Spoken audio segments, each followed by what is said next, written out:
Hi, folks. Huge news coming in from the England West Indies match. We thought dropping Joe Denley will be the news, but now Jofra Archer, the premium pacer of England, has been left out of the game due to breach of the bio bubble. Probably the first player to ever, first cricketer maybe to be left out of the game for breach of the bio bubble. Aditya has joined me again. And Aditya, there is something called Murphy's Law, right? Whatever goes wrong will go wrong. That is working for Yeah. England right now. And we thought the big news, as I told, will be about batting, but Archer being let out of the game for a breach, and they haven't given any specific details on what exactly is the breach. I think It seems like he has gone back home before he traveled from Southampton to Manchester. yeah, Looks that. he went out of the bubble for some reason or the Yeah. other. So he will be in 5-day isolation, and he has to give 2 negative COVID results to get back into the side. And Archer has profusely apologized to both the teams, West Indies and England, because he might cause a risk to all of them. And it's rather silly, right? And that too at the eve of the match, and this is a do or die match for England, and he's the number one bowler for them. So huge setback for Root and England. But he has that reputation, isn't it? Jofra Archer has always had this reputation of being a little bit of a brat. He doesn't go by the rules, but everything said and done. But in this kind of a situation, I mean, even if he doesn't play, we understand there will be certain drawbacks for England team. But the kind of risk he has, created for his entire team and for the players and anyone who's involved in this game, right? You go out of the bubble and then you come back. It's not just about you. It's about so many other aspects of the game and the people around you. It's a very immature thing to do. At least, I mean, an international player, I just can't believe he has done that. I mean, so much effort has gone into this by ECB and the West Indies board to make sure this bio bubble is created, and so many people are risking their lives, protecting these players to make sure that cricket comes back.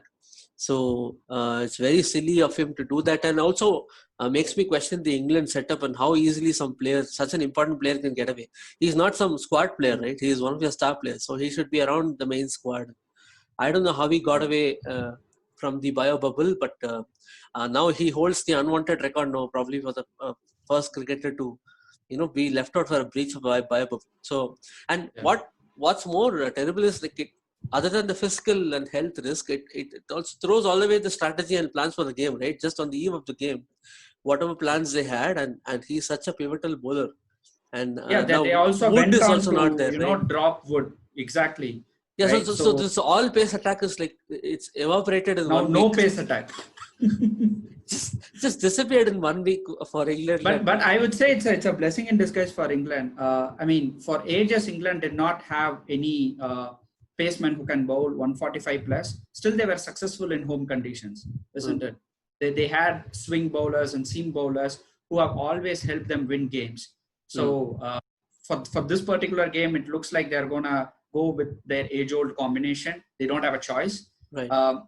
But it could work in their favor.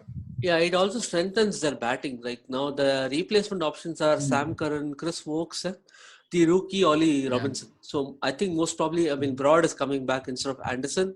And then you'll have Broad is not a bad bat. He has a test century. And you have Sam Curran. You know what he did versus India, and also a very effective bowler, and also a left armer.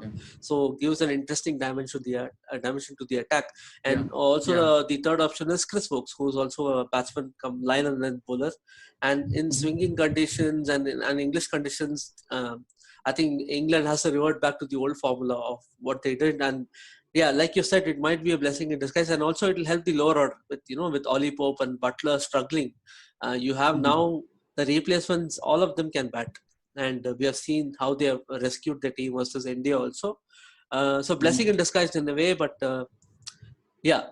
premium bowler, Jofra Archer. And also we wanted to watch him, right? He bowled so well in the second innings. It's also a loss for the audience. The thrill of someone bowling at 150 and such a good bowler. But again, another, breach. And it's not showing good on him also as a professional. Yeah. And what do you think?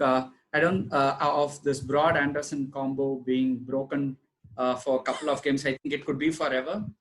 There is a possibility I now. don't know, to be honest, because see, now cricket will also become sporadic. Now West Indies are agreed to the series. After this, what's going to happen? We really don't know. Pakistan is going to come, Yeah, but Pakistan is going to come.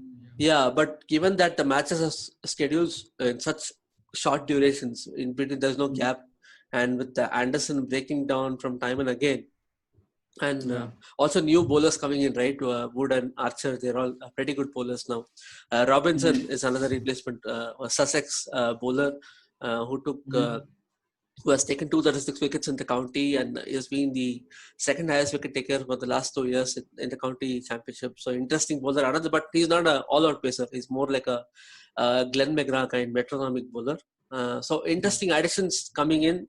So I think we might never see Anderson and Broad play together unless Anderson's injury record improves.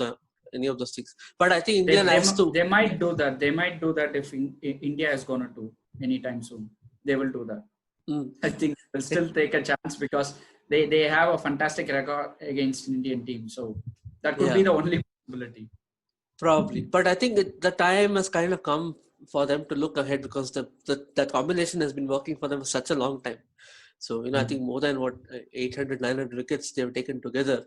So that's one of the all-time great bowling pairs, right? You can say with Ambrose, Walsh, and all that. So. Broad and Anderson will always be remembered as one of the great fast bowling pairs. But yeah, I think as we go further, I don't think we'll see them together more and more. Maybe here and there there'll be sporadic matches. They might play for emotional reasons. But I think now the more pacers are coming up, so I don't think that combination will continue, which is good for us. I mean, Indians have had terrible memories of both Broad and Anderson destroying us, at least in home conditions. So, I mean, that's the big news for today. Archer being dropped on the eve of the test match, and already Wood is not playing. And so England will be with an entirely new pace attack and also, spruced up lower order. West Indies, I think there was this question of Holder.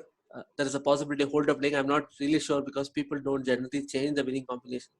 Any thoughts on that? My only worry is whether the same pace attack, if they are going to go with, it was just a 3-day break in between both the test matches, right? So what about Shannon Gabriel? I'm sure they wouldn't even consider him being rested. That is understood. But if they are going to go with all three pacemen who they went with in the first game, there is a chance that one of them might break down because they are playing cricket after a long time and then just a 3-day break. That could be one of the reasons that Holder will get a look in. But who would be the bowler to be replaced except for Alzarri Joseph? I don't see anyone being replaced. I don't think they'll drop any player based on this. It will be harsh on Joseph. Yeah, because, and Joseph bowled well in the second innings. Yeah, he bowled decently well.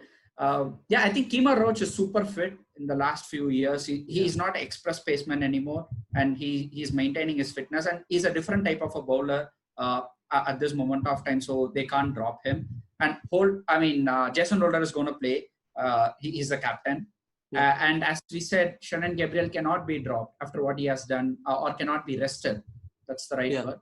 So, I guess Shamar Holder has to wait for the next third test maybe. If they win the match here, they might experiment with him and win or lose. Either way they will do it. Either way, I think they will experiment with him. I think for the second test match, I think West Indies will retain the squad, but England is playing with an entirely new squad. But Joe Root has come back, which is a big deal for them. And it's an interestingly poised test match. We'll wait to see how it pans out. And Old Trafford is gonna give a different kind of a challenge for England team because the track record, whatever I've checked in the last 10 years, the team which is going to bat first goes on to win the game. That is a track record. The only team to have batted first and lost the game, no surprise, it was India in 2014. Except that everyone else has gone on to win the test match whenever they have batted first, or the game has ended in a draw. So the record in Old Trafford says, win the toss, bat first. But we all know how susceptible English batting lineup is. Yeah, considering they have an entirely new bowling attack, they might bat first just to give some time, to buy some time for them to understand, have new plans and strategies. Because till today morning, they would have had extremely different plans with Archer in place. Yeah. So they might bat just for that reason. But we'll see how it goes. But big news on.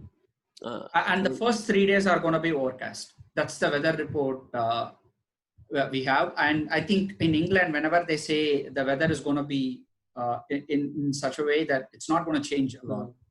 So 3 days of overcast conditions, if you want to make use of. And they have swing and seam bowlers now. So less of so, yeah, let's see. I mean, it's a challenge for West Indies batting also, because they would have not prepared for these bowlers. They would have prepared their plans for Archer, right? So it works the other way also.